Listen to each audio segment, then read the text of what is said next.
पहले ही बता रहा हूं, वीडियो को पूरा देखना, नहीं तो अभी छोड़ के जा सकते हो। दोस्तों मैं आप सबको बताना चाहता हूं, स्क्रीन पर ये फोटोज देख लो, इन सब की आज बजने वाली है। जैसे कि आप सबको पता होगा कि दिल्ली में सरकार के खिलाफ किसानों का आंदोलन चल रहा है और इंडियन मीडिया के मुताबिक वो किसान नहीं, वो खालिस्तानी है या आतंकवादी है। मैं एक किसान भी हूं और एक यूट्यूबर भी हूं। मैं आज इस घटिया कानून का भी पर्दाफाश करूंगा, पर उससे पहले नेशनल मीडिया की थोड़ी सी धुलाई हो जाए। भारत में इतना बड़ा किसान आंदोलन चल रहा है, चलो टीवी ऑन करके देखते हैं कि क्या चल रहा है। प्रधानमंत्री मोदी वाराणसी दौरे पर जाएं और बाबा विश्वनाथ के दर्शन ना करें, भला ये कैसे हो सकता है? इतने से बात नहीं बनेगी, थोड़ी और तारीफ करो। आप देख सकते हैं कि कैसे मोदी शिव भक्ति में लीन है। पूरे विधि विधान से प्रधानमंत्री मोदी बाबा विश्वनाथ की महापूजा कर रहे हैं। देख लिया, और कुछ बाकी है? और इस वक्त तस्वीरें हम देख रहे हैं, प्रधानमंत्री नरेंद्र मोदी पहुंच चुके हैं। प्रधानमंत्री नरेंद्र मोदी संत रविदास घाट आश्रम पहुंच चुके हैं। प्रधानमंत्री नरेंद्र मोदी रविदास घाट आश्रम पहुंच चुके हैं। संत रविदास की मूर्ति पर देखिए, प्रधानमंत्री नरेंद्र मोदी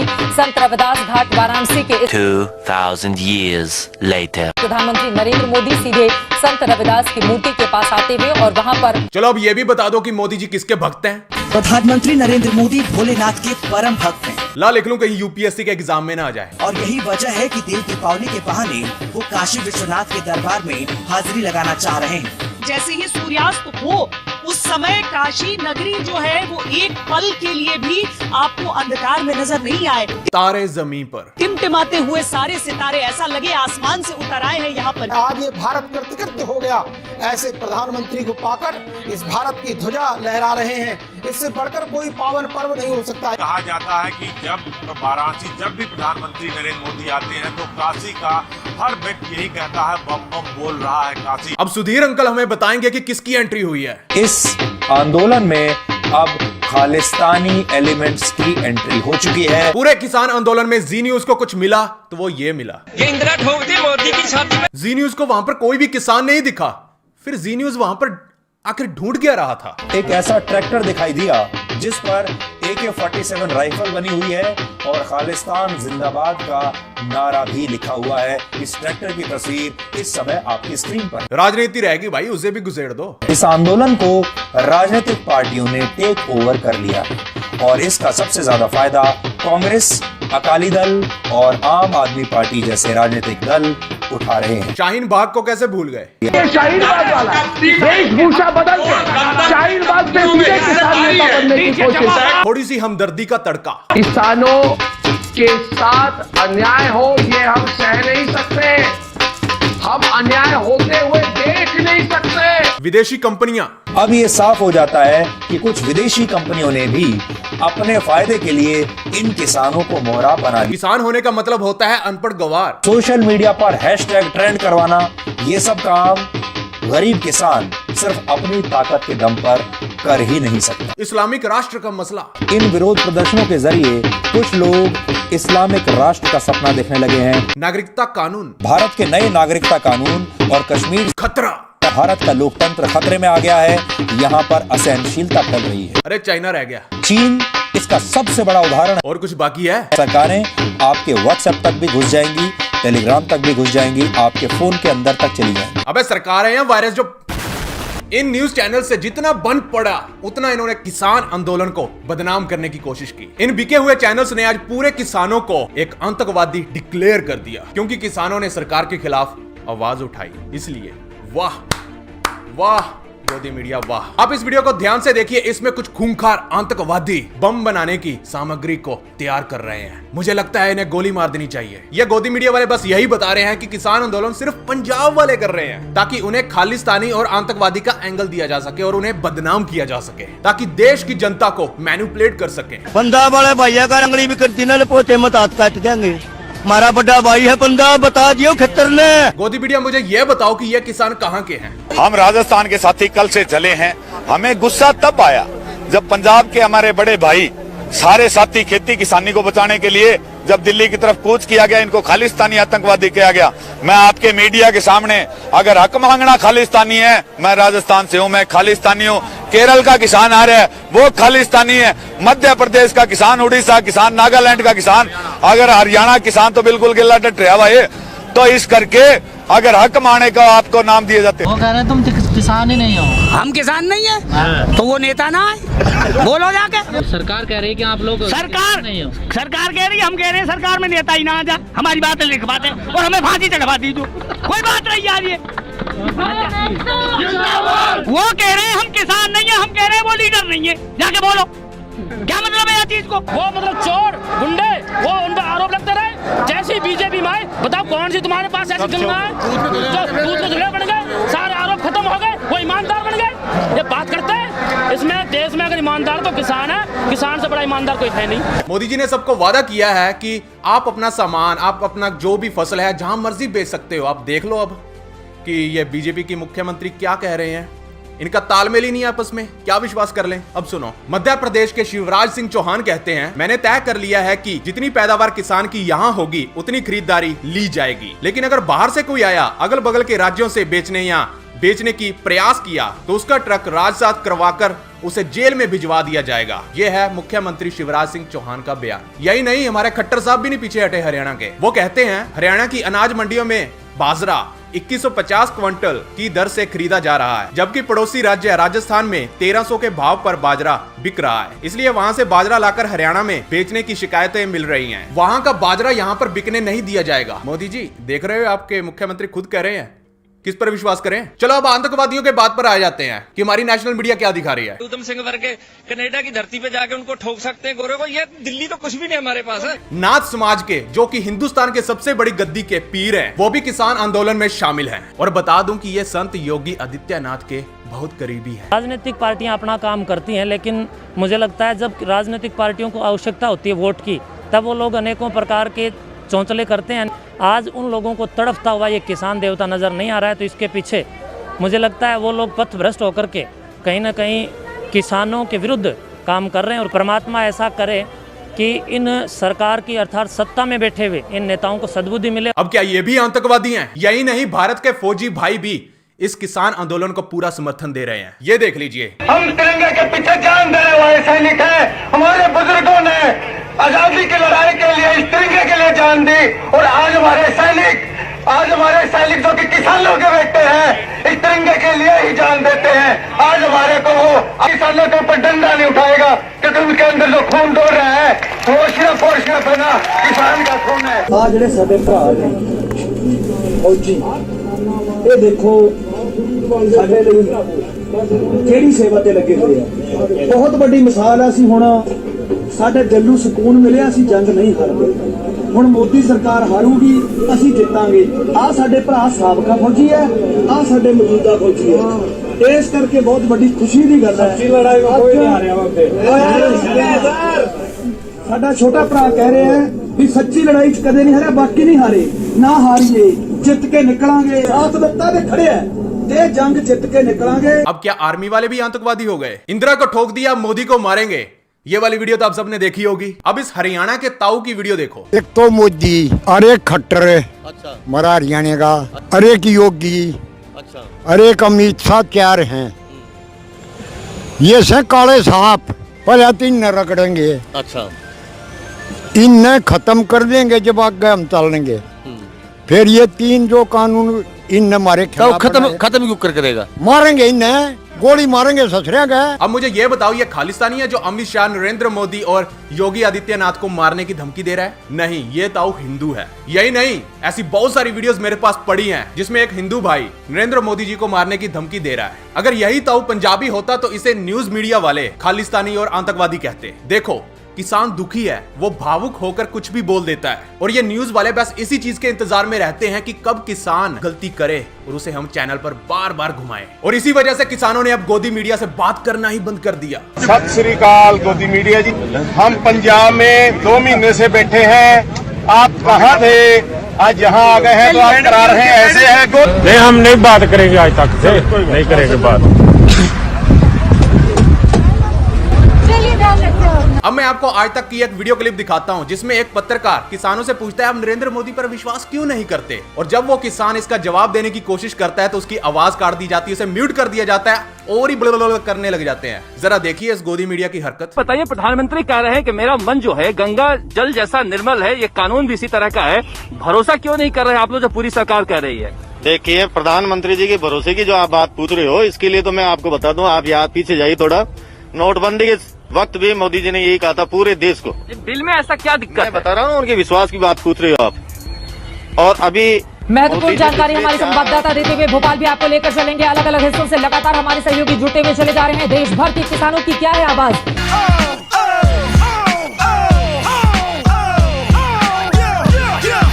अब न्यूज लॉन्ड्री की वीडियो देखिए जिसमें वो ग्राउंड रिपोर्ट करते हैं। जो नेशनल मीडिया है ना, वो यहाँ किसानों के हक की बात पहुँचाने के लिए नहीं आते। वो यहाँ से उन लोगों से बाइट लेते हैं जो बेचारे अनपढ़ हैं, जिनको इतना मालूम नहीं है, उनके सामने जाके माइक कर देते हैं। वो बेचारे जज्बात में कुछ कह देते हैं, उसी बात को घुमा घुमा कर इस आंदोलन के एंटी चलाकर इसको खराब करना चाहते हैं जी। और इसीलिए हम नेशनल मीडिया से बात नहीं करना चाहते। जो सच्चाई है वो दिखाएं, हमें उससे गुरेज नहीं है। जो सच्चाई है वो दिखाएं, लेकिन दिखाया वो जा रहा है जो सच्चाई वास्तव में है ही नहीं। ना जहाँ खालिस्तान की बात हो रही है, ना हमने खालिस्तान की बात की। जितना भी पंजाब से किसान आया, हम राजस्थान से हैं, यहाँ हरियाणा के किसान बैठे हैं, मध्य प्रदेश के किसान यहाँ आपको मिल जाएंगे, यूपी के मिल जाएंगे, उत्तराखंड के मिल जाएंगे, कर्नाटक के हर स्टेट से यहाँ किसान आया बैठा है। क्या ये सारा किसान खालिस्तान के लिए आया बैठा है? हमारे पास क्लिप्स हैं जो वायरल हो रही हैं, GTV की क्लिप्स हैं। वो एक अनपढ़ किसान से बाइट लेकर कि हाँ जी हमने इंदिरा को ठोका था तो हम मोदी को भी ठोकेंगे, तो उसकी बाइट को वो हेडलाइन में घुमा रहे हैं। तो ऐसा तो नहीं है। हमारे किसान आगू किसी ने कहा क्या? किसी भी किसान आगू से इसने सुना? गोदी मीडिया वाले ने क्या किया इसको, अर्शदीप को, कि आप किसान जीन्स डालता है। अच्छा, ऐसा ऐसे बोलो, ये सवाल है। किसान हो तो आप जीन्स कैसे डाल रहे हो? ये जी न्यूज वाले घुमा रहे हैं। अच्छा, किसान है तो इंग्लिश कैसे बोलता है ये? अच्छा, I am son of farmer, I have studied in convent school, I have been to Australia and now I am back in India and I talk in English. I am son of farmer. Come with me, I'll show you my land. We are not stupid. ये पत्रकार है ना, ये गोदी media है, ये देश के जो किसान है ना, उसको चाहता कि इसके कपड़े फटे होने चाहिए, इनकी जीन्स नहीं पहनी होनी चाहिए, धोती फटी होनी चाहिए, कुर्ता पजामा मैला सा हो, सर पे पगड़ी मैली सी हो, ऐसा देखना चाहते हैं। अगर जर्नलिज्म सीखना है ना, तो इस लोकल मीडिया से सीखो। ग्राउंड जीरो से रिपोर्ट करते हैं, जहाँ पत्थर चलते हैं, जहाँ ये कैनन्स चलती हैं ना, वहाँ खड़े होते हैं ये लोग सूट पहन के स्टूडियो में ना बकैती नहीं करते फिरते। नेशनल मीडिया में दिखाया जा रहा है कि ये किसान सिर्फ खालिस्तानी है और कोई भी मांग नहीं रख रहे हैं, ये किसान है ही नहीं। अच्छा, पंजाब, हरियाणा, यूपी, मध्य प्रदेश, ये तो सारे बेवकूफ हैं, ये सारे किसान बेवकूफ हैं। यही छोड़ो, बेंगलुरु में भी किसान आंदोलन चल रहा है, ये देखो वीडियो। ಹಿಡಿದಿವೆ ಕಾರ್ಮಿಕ ದಲಿತ ಸಂಘಟನೆಗಳು ಸೇರಿ 30 ಸಂಘಟನೆಗಳು ಜೊತೆಯಾಗಿವೆ। ಭೂ ಸುಧಾರಣಾ ಕಾಯ್ದೆ, APMC ಕಾಯ್ದೆ। और ये कांग्रेस वालों, किसी को तुम्हारा समर्थन नहीं चाहिए, खामोखा किसानों की बेइज्जती करवा रहे हो। कांग्रेस पार्टी का समर्थन लेना मतलब सफेद कपड़े पर दाग लग जाना। और भाई, किसी किसान ने तुम्हारा समर्थन नहीं मांगा, अपना समर्थन अपनी जेब में डाल के रखो, अपनी वोटों की राजनीति कहीं और जाके करना। 70 सालों से तुम लोग हमें लूटते ही आ रहे हो, अब लूटने का काम बीजेपी पार्टी कर रही है। और आम आदमी पार्टी तो भैया नाम की ही पार्टी है, वोट बटोरने की असली राजनीति तो भैया कोई इनसे सीखे। मेरे लिए तो सारे नेता किसी बिच्छू से कम नहीं। अब आप मुझसे पूछोगे कि भैया आप किस पार्टी को सपोर्ट करते हो, तो मैं उसका हंस के जवाब देना चाहूंगा किसानों को, क्योंकि मैं खुद एक किसान हूं। और किसान होने का मतलब अगर खालिस्तान है तो हाँ, मैं खालिस्तानी हूं। अगर हक मांगने वाले को खालिस्तानी कहा जाता है तो हाँ, मैं खालिस्तानी हूं। मैं राजस्थान से हूं, मैं खालिस्तानी हूं। और भारत के सभी किसान खालिस्तानी हैं। मोदी जी, जिनकी मैं कभी तारीफ करता करता नहीं थकता था, आज मुझे उन्हीं के खिलाफ खड़ा होना पड़ रहा है, क्योंकि उनकी नजरों में किसान भ्रमित हैं, वो भी 2 कोड़ियों की विपक्ष पार्टियों के द्वारा। आपको पता है, मोदी जी के इस बयान ने देश में एक एग्जाम्पल खड़ा कर दिया कि कोई भी आम इंसान बिना किसी समर्थन के प्रोटेस्ट नहीं कर सकता। मतलब सरकार के खिलाफ अगर कुछ बोला जाए तो आप आतंकवादी हो, आप विपक्ष से हो, तो यार आम इंसान कहां जाएगा? जिनसे किसान लाठियां खा रहे हैं, किसान उन्हीं को खाना खिला रहे हैं। उन्हें भी पता चल गया ये अन्न देवता पर लाठियां चलाना अच्छी बात नहीं है। अब बात करते हैं बीजेपी वालों की चमची के बारे में, यानी कि कंगना रनौत। इस मैडम को हर जगह से लात मार के बाहर निकाल दिया गया, पर पता नहीं क्यों 2014 में बीजेपी पार्टी आने के बाद पता नहीं ऐसा क्या हो गया, मैडम जी को बड़े बड़े अवार्ड्स मिलने लगे, वो भी सरकार से। किसी ने नोटिस नहीं किया होगा ना, मैंने किया। दुनिया में जो मर्जी हो रहा हो, मैडम को कोई मतलब नहीं है। पर अगर किसी ने मोदी जी के खिलाफ आवाज उठा ली तो यही कंगना रनौत दुनिया को अपने सर पर उठा लेती है, वो भी ट्विटर पे। और साथ ही अगर तीसरे बंदे का ओपिनियन इसके ओपिनियन से मैच ना हो तो इसका मतलब वो देशद्रोही है और आतंकवादी है। ये वही औरत है, बीएमसी ने थोड़ा सा इसका घर क्या तोड़ दिया, इसने पूरी दुनिया सर पर उठा ली थी और आज किसानों की जमीनें दांव पर लगी है। मैडम चमचागिरी करना बंद कर। ये वही औरत है जो महाराष्ट्र को पाकिस्तान कहती है और बाद में कहती है जय महाराष्ट्र। मुझे तो लगता है ये पागल खाने से भागी हुई औरत है। कुछ दिन पहले ये मैडम ट्वीट करती है जिसमें ये 80 साल की बुजुर्ग माता को शाहीन बाग वाली दादी से कंपेयर करके कहती है ये तो सेम है और ये औरतें 100 रुपए में बिकती हैं। और जब लोगों ने इसकी फैलाई हुई झूठी न्यूज को एक्सपोज कर दिया तो मैडम अपना ट्वीट डिलीट करके भाग जाती है। और जब दिलजीत दोसांझ पाजी ने प्रूफ के साथ वीडियो इसको भेजी, इसको टैग किया, ये देख लो मैडम सच्चाई, और 80 साल की बुजुर्ग से माफी मांगो। बस इतनी सी बात पे कंगना भड़क गई। ओए करण जौहर के पालतू, मुझे नहीं पता ये मनजिंदर कौर कौन है, मैं कंगना रनौत हूँ। हैशटैग कंगना सब पर भारी खुद ही डाल रही है हैशटैग खुद ही अपने आप को कह रही है मैं सब पर भारी हूं और ये भी कह रही है मैंने तो ऐसा कुछ ट्वीट किया ही नहीं। मतलब कंगना मैडम ट्वीट करके मुकर गई। झूठ बोलने की भी हद होती है बीजेपी की चमची। कंगना ने दिलजीत पाजी को करण जौहर का पालतू बोला और पता है उसके बाद क्या हुआ? दिलजीत पाजी ने ये जवाब दिया और वो भी करारा, तूने जितने लोगों के साथ फिल्म की तो क्या तुम उन सब की पालतू है? फिर तो लिस्ट बहुत लंबी हो जाएगी मालिकों की। हम बॉलीवुड वाले नहीं, हम पंजाब वाले हैं। मैं बॉलीवुड में स्ट्रगल नहीं करता, बॉलीवुड वाले खुद आते हैं मेरे पास और कहते हैं फिल्म कर लो सर। वैसे मैं आपको बता दूं कि दिलजीत पाजी ने कहीं भी पोस्ट नहीं किया और ये चौड़े होकर नहीं बोला, पर मैं आपको बता दूं कि दिलजीत पाजी ने 1 करोड़ रुपए डोनेट किया किसानों को। कंगना मैडम ये भूल गई थी कि ये बॉलीवुड वाले नहीं है जो तेरे 2-4 ट्वीट देखकर डर जाएंगे और पीछे हट जाएंगे। ये पंजाब वाले हैं, 2 की 36 सुनाएंगे। जब दिलजीत पाजी ने कंगना को मुंह तोड़ दे दनादन जवाब दिए तो कंगना मैडम सुमड़ी में पतली गली निकल गई। और पहली बार कंगना की ऐसी बैंड बजते हुए देख के पब्लिक ने भी तालियां बजाई। तूने पंजाब की औरतों को और पंजाब की बुजुर्ग माताओं को 100 रुपए में बिकने वाली कहा, तेरे को शर्म नहीं आई खुद एक औरत होके? अगर तेरी रब जैसी माँ को कोई 100 रुपए में बिकने वाला कहे तो तेरे को कैसा लगेगा? अब बात करते हैं पायल रोहतगी के बारे में। दलजीत दोसा, मैं पंजाब दा बहुत बड़ा सुपरस्टार हूं। जी हाँ।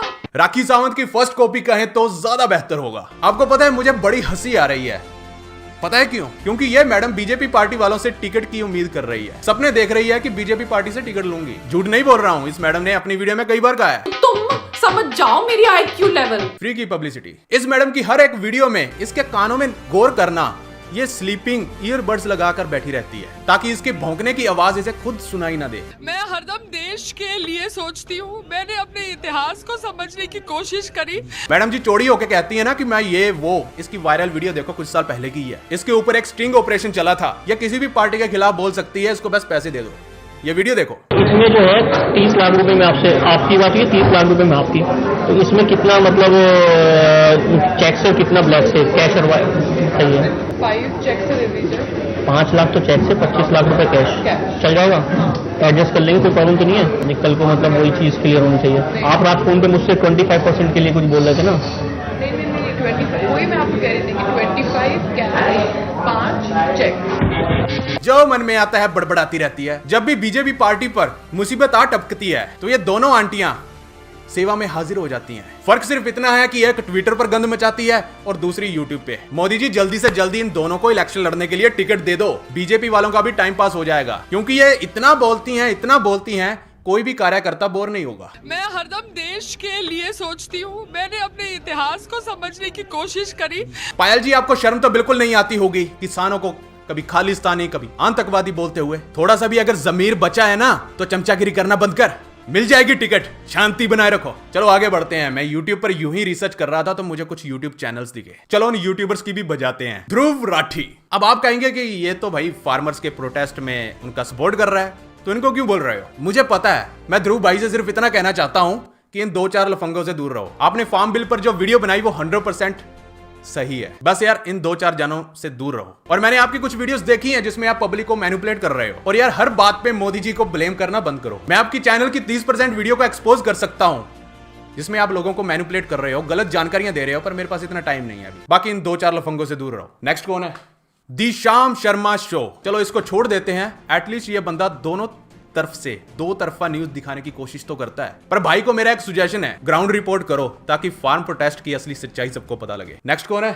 AKTK गाइस, ये जो चैनल है ना, इस चैनल से थोड़ा सा सावधान रहना। इस चैनल में 2 बीजेपी पार्टी के चमचे वीडियो बनाते हैं। ये पूरी तरह से बीजेपी IT सेल का काम करते हैं। और हाँ, ये चैनल मुस्लिम्स के खिलाफ जहर उगलने वाला चैनल है। अब तो किसानों के खिलाफ भी उगलने लग गया। ये दोनों भाई हैं या क्या हैं पता नहीं। एक सुबह को हगने बैठ जाता है, एक रात को हगने बैठ जाता है। अब मैं बताता हूँ कि ये दोनों भाई किस तरह से अपना जमीर बीजेपी पार्टी को बेच चुके हैं। चलो इन दोनों भक्तों की भक्ति देखते हैं। ये सारा दिन आखिर किसका नाम जपते रहते हैं? प्राइम मिनिस्टर मोदी की नरेंद्र मोदी की जर्नी दिखाई गई है। नरेंद्र मोदी की प्रधानमंत्री मोदी ने देश को संबोधित किया। पिछले हफ्ते भी मोदी ने देश को संबोधित किया। क्यों मोदी की एक आवाज पर गरीब, अमीर, शहर का, गांव का सब लोग तालियां बजा रहे हैं। अब बात करते हैं कि इन दोनों ढक्कनों ने ये चैनल बनाया क्यों है। कांग्रेस के दिग्गज नेता लग जाते हैं और वो भी अपनी दिग्गज नेताओं को, कांग्रेस पार्टी जो घाट घाट का पानी पीने के लिए अब मशहूर हो चुकी है, कांग्रेस की बात ना मानने वाला या तो भक्त हो सकता है या फिर बिका हुआ हो सकता है। कोर्ट से भूखी खाने के बाद कांग्रेस पार्टी जाने का सोचती है सुप्रीम कोर्ट में। कांग्रेस के दिग्गज नेता, अच्छा तो ये भाड़े के टट्टू कांग्रेस के विरोधी हैं। चलो शुक्र है इन दोनों टट्टुओं ने आम आदमी पार्टी को तो नहीं ना कुछ कहा। मुझे तो लगता था कि ये सिर्फ कांग्रेस, हम दिल्ली को नहीं देश को बदलने आए हैं जी। हम टेररिस्ट नहीं एनार्किस्ट हैं जी। हम अपने बच्चों की झूठी कसम खाते हैं जी। हम इस ईमानदार केजरीवाल की ईमानदारी की पोल पट्टी खोलते हैं। हम देखते हैं कि भैया इन्होंने जितनी पोल प्रोमिसेस की थी उनमें से कितनी पूरी की है। अब अब भाड़े के टट्टुओं कभी मोदी जी के वादों पर भी वीडियो बना दो। ये भी तो पता चले ना कि मोदी जी ने अपने वादे पूरे किए हैं या नहीं। 15 लाख भिंडरा वाला आन है, बान है, शान है, डिमांड इनकी खालिस्तान है। आंदोलन का मेन हीरो किसान है। गाइस, ये चैनल मैनिपुलेट करता है, गलत जानकारी देता है। ये चैनल इतना गिरा हुआ चैनल है, उसका एग्जांपल मैं आपको अभी देता हूं। वहीं जो ट्वीट कंगना ने रीट्वीट किया था उसमें बिल्किस बानो को एक दूसरी दादी के साथ कंपेयर करके ये बताया जा रहा था कि ये दादी भी बिल्किस बानो ही हैं। लेकिन यहाँ पर मुद्दे की बात ये भी है कि बिल्किस बानो शाहीन बाग छोड़कर फार्मर प्रोटेस्ट में गई थी। अबे आओ भाड़े के टट्टुओं, वो दादी कंगना के ट्वीट के 2-3 दिन बाद वहां पहुंची थी। तुम दोनों ने पब्लिक को क्या चूतिया समझ रखा है? मैं फिर बता रहा हूं, इस चैनल से थोड़ा सावधान रहिए। ये दोनों भाई पब्लिक को मैनिपुलेट करने में उस्ताद हैं। आप इनके चैनल को चेक करके आ सकते हैं। ये सारा दिन भारतीय जनता पार्टी की भक्ति में लीन रहते हैं। जाके देख आइए, आपको अपने आप पता चल जाएगा। मैं तो कहता हूँ रहने दो, नहीं तो ये दोनों भाई तुम सबको भी विपक्ष दल वाला साबित कर देंगे। चैनल का नाम है AKTK। चैनल का नाम चेंज करके MKB रख लो, मतलब मोदी जी के भक्त। इस मुद्दे पर आप क्या सोचते हैं हमें कमेंट करके बताइए। साथ ही साथ सपोर्ट कर सकते हैं पेट्रियन और ज्वाइन बटन के थ्रू। सारी डिटेल डिस्क्रिप्शन के अंदर है। साथ ही साथ जो टी-शर्ट मैंने पहनी हुई है वो आप ले सकते हैं। गाइस, ऐसे फेक न्यूज चैनल्स को अपना पैसा देके पैसा बर्बाद मत करो। ये 1 नंबर का फर्जी चैनल है। कागज लाओ, रिटर्न में लिख के दे सकता हूं #फर्जी चैनल। चलो भाई नेक्स्ट को लाओ। नाम क्या है इसका? तो भाई इसका नाम है अजीत भारती और इसके चैनल का नाम है OP इंडिया हिंदी। मैंने पहले जब इसका चैनल खोला तो देखा यार ये तो बंदा बहुत अच्छा बोलता है यार, शुद्ध हिंदी भाषा में बात करता है, बहुत अच्छा बंदा होगा। पर जैसे ही मैं थोड़ा और गहराई में गया तो पता चला ये बिना जहर वाला बिच्छू है। पता नहीं ये भाई साहब को मुस्लिम से इतनी दिक्कत क्यों है। ये हर बार मुस्लिम्स को नीचा दिखाने की कोई कसर नहीं छोड़ता। उन्हें आतंकवादी से लेकर पता नहीं उन्हें क्या क्या कहता रहता है। क्या आपको पता है कि ये बंदा अपनी वीडियो में क्या क्या बताता है? हिंदुओं को जागना होगा, हिंदुओं को मुस्लिम्स पर विश्वास नहीं करना चाहिए, मुस्लिम्स धोखेबाज होते हैं और वो हिंदुओं को मार डालेंगे, मुस्लिम्स को हिंदुओं से बचाओ और उन्हें देश से भगाओ, हिंदुस्तान को हिंदू राष्ट्र जल्दी बनाओ नहीं तो हिंदुस्तान का नाम मिट जाएगा। हिंदुस्तान हिंदू राष्ट्र बनेगा या नहीं वो सरकार और देश की जनता देख लेगी। ये हिंदुस्तान है और हिंदुस्तान ही रहेगा। तेरे बोलने से पाकिस्तान नहीं बन जाएगा। हिंदुस्तान रहेगा या नहीं उसके लिए तेरे जैसे भाड़े के टट्टुओं के सर्टिफिकेट की जरूरत नहीं है हिंदुस्तान को। इस पेप्सी के ढक्कन को अब सिख धर्म से भी दिक्कत होने लगी है। जरा देखिए ये भक्त किसानों को क्या बोल रहा है। किसान आंदोलन हर एक दिन एक राजनीतिक चित्रहार की तरह जो है नए नए गीत जो है उसमें दिखाता जा रहा है। उसके बाद क्या होता है कि ये जो तथाकथित किसानों के हमदर्द हैं, ये संगठन जो है उनमें से हरे पगड़ी वाले कई लोग हैं, वो आके बयान देते हैं मीडिया में। हरे पगड़ी वाले, सुन रहे हो ये क्या बोल रहा है? हरी पगड़ी वाले, हरी पगड़ी वाले। उनमें से हरे पगड़ी वाले कई लोग हैं। भाई साहब को तो अब हरे रंग से भी दिक्कत होने लगी है। ये वही मादर भक्त है जो कुछ दिन पहले हरे रंग की चुनरी अपने गले में टांग कर बैठा था और कुकर सी शक्ल के भाड़े के टट्टू वो हरे रंग की पगड़ी फसलों का सिंबल दर्शाती है। इसलिए ज्यादातर किसान नेताओं ने हरे रंग की पगड़ी पहनी हुई है। हरे रंग का मतलब सिर्फ मुस्लिम होना नहीं होता। और तेरे को क्या लेना देना सरदार जिस मर्जी रंग की पगड़ी पहने। दोस्तों इस एग्जांपल से इस 2 कौड़ी की सोच वाले बंदे की सोच का पता चलता है कि ये मुस्लिम से कितनी नफरत करता है। नाम याद रखना इसके चैनल का, OP इंडिया हिंदी। बॉयकॉट करो इस चैनल को। दोस्तों कुछ लोग किसानों को सिर्फ इसलिए आतंकवादी कह रहे हैं क्योंकि वो भारतीय जनता पार्टी के अंधभक्त हैं। उनके लिए सिर्फ मोदी जी ही एक भगवान है। मतलब मोदी जी कभी गलती नहीं कर सकते। अरे यार, बड़े बड़े देवी देवताओं से भी गलतियां हुई हैं, मोदी जी तो फिर भी एक इंसान है। गलतियां गिनाऊं? नोटबंदी फेल, जीएसटी फेल, और देश की जीडीपी की तो मां बहन एक हो रखी है। और ये गलतियां किसकी देन है? क्या तकलीफ है इनको? और उन गलतियों को छिपाती कौन है? आज की सबसे बड़ी खबर है। अब मैं गुजरात के एक किसान की वीडियो दिखाता हूं जिनका नाम है हरजिंदर सिंह। मोदी जी ने जब नारा दिया था कि आओ गुजरात में निवेश करो, तो उसी से प्रभावित होकर ये वहां पर चले गए और हरजिंदर सिंह ने अपनी बची खुची जमीन पंजाब से बेचकर गुजरात में शिफ्ट हो गए। पर वहां पर उनके साथ एक बहुत बड़ा धोखा हो गया। अभी तो हम बिल्कुल बर्बाद हो चुके हैं और 2-3 साल से कोई फसल नहीं हुई है। फसल का जो रेट है, क्योंकि मंडीकरण नहीं है, वहाँ पर कोई मंडियाँ नहीं है हमारे कच्छ भुज के इलाके में। देखते थे कि गुजरात बहुत तरक्की कर रहा है, गुजरात का मॉडल सर्वश्रेष्ठ है, वो सुनकर हम वहाँ गए थे। पर सबसे पहला धक्का तो मेरे को तब लगा जब मैंने ज़मीन की रजिस्ट्री कराई 2010 में। मेरे को मना कर दिया, कहता आप तो बाहरी लोग हो, आपको हम गुजरात में खेती वाली ज़मीन नहीं दे सकते। और वहाँ तो राजस्व जो सरकार का है बाकी सरकार को मुकाबले बहुत ज़्यादा है, तब भी वो किसानों को कोई छूट देने के लिए तैयार नहीं है।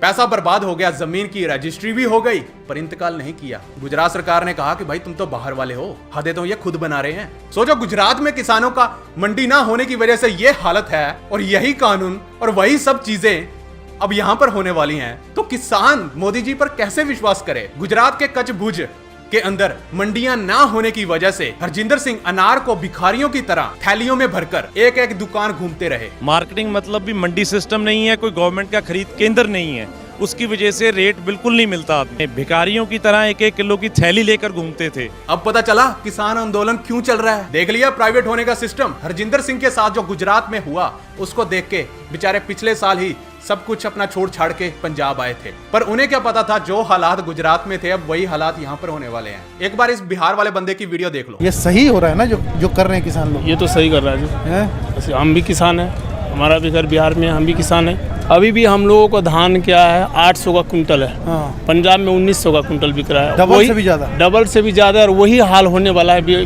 पंजाब में भी। हम लोग लेबर भाग के काम करने के लिए यहाँ आए, जो यही हाल यहाँ भी हो गया तो हम लोग कहाँ जाएंगे? क्यों हुआ है बिहार में? क्योंकि वहाँ मंडी खत्म की गई है। मंडी है ही नहीं सर, मंडी है ही नहीं वहाँ, मंडी खत्म है, बिल्कुल खुला व्यापारी खरीदता है लोग। अब कुछ बेवकूफ लोग कह रहे हैं कि सरकार ने तो एमएसपी हटाई ही नहीं। अगर सरकार कहती है कि एमएसपी रहेगी तो रिटर्न में लिख के दे दो ना। बिल में तो उसका कोई जिक्र नहीं है, मैंने सारा बिल पढ़ा है, पर सरकार इसे लिखकर नहीं देगी। और जो लोग किसान आंदोलन के खिलाफ हैं, उनसे मैं सिर्फ इतना कहना चाहता हूं, मोदी जी ने वादा किया था सबके अकाउंट में 15-15 लाख आएंगे। क्या किसी के अकाउंट में आए? अगर तब आप मोदी जी से कागज पे रिटर्न में लिखवा के ले लेते तो शायद आ भी जाते। पर हुआ क्या, सबने मोदी जी पर विश्वास किया और धोखा हो गया। चलो हम उस धोखे को भूल गए, क्योंकि कांग्रेस पार्टी वालों ने तो हमें धोखे पे धोखे दिए हैं। आज मैं आपको एक फ्री की एडवाइस देता हूं, आगे से अगर कोई भी बड़ा नेता ये वादा करे हम ये कर देंगे तो वो कर देंगे, तो भैया रिटर्न में कागज पर लिखवा लेना, नहीं तो बहुत बड़ा धोखा हो जाएगा। दोस्तों, मैं आपको ये भी बताता चलूं कि दिल्ली पर बहुत बड़ी मुसीबत मंडरा रही है। गुरु गोविंद सिंह जी की लाडली फौज हजारों घोड़ों और हाथियों के साथ प्रोटेस्ट में किसानों के पास पहुंच चुकी है उनकी रक्षा करने के लिए। ये वही गुरु की फौज है जिसने दिल्ली को फतेह किया था। और क्या आपको यह पता है कि यह वही फौज है जिसे मौत से भी डर नहीं लगता? ये निहंग सिंह बहुत शक्तिशाली और ताकतवर होते हैं, जिसकी वजह से दिल्ली पुलिस भी अब बैरिकेड से थोड़ी सी दूरी बनाकर खड़ी हुई है। चिंता की बात तो यह है कि यह फौज कहीं अपना आपा ना खो बैठे, नहीं तो कोई घटना घट सकती है। आपको बता दूं कि यह बाज वहां पर सेवादार है और हर वक्त उस बाज की नजर दिल्ली पुलिस के ऊपर है। तो भैया जल्दी से जल्दी मैटर सोल्व हो जाए, इसी में हम सबकी भलाई है। और साथ ही मैं आपको बताता चलूं कि ये जो कुछ यूट्यूबर्स हैं ना, जो कहते हैं कि हम तो किसान के बेटे हैं, हमें इस बिल से तो कोई दिक्कत है ही नहीं, उन्हें मैं बताना चाहता हूं कि तुम किसान के बेटे नहीं हो, तुम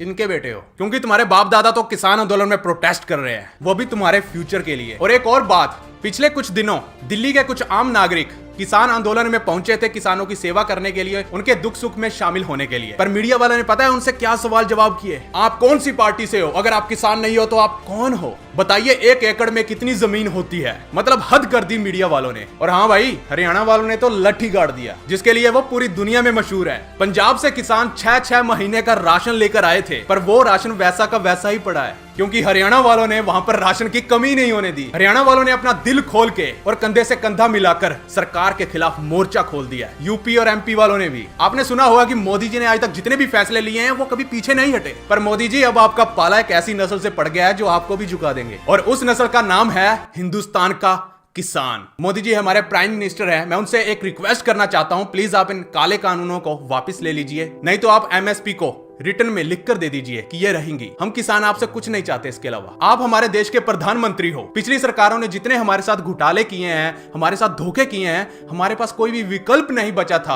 आपको वोट देने के अलावा। और अब आप ही ऐसा कर रहे हो तो हम कहां जाएंगे। और दिल्ली वालों, तुम्हें घबराने की कोई जरूरत नहीं है। अगर आपका राशन खत्म हो जाए तो किसानों की तरफ से आपको खुला न्योता दिया गया है। किसानों को कहना है हमारे पास आइए, गुरु का लंगर 24 घंटे चल रहा है, वहां पर खाइए, पेट भर के खाइए, जी भर के खाइए। पर एक दिक्कत है, मीडिया वाले आपको कई अलग अलग नाम दे सकते हैं, आतंकवादी और खालिस्तानी। किसान के भेष में विपक्ष पार्टियों वाले जैसे जैसे नाम आपके ऊपर चिपका दिए जाएंगे, क्योंकि देश की मीडिया आम लोगों से और किसानों से सवाल जवाब कर रही है, सरकार से नहीं। तो दिल्ली वालों से भी मीडिया सवाल जवाब करेगी। विश्वास नहीं हो रहा तो जाकर देख लीजिए।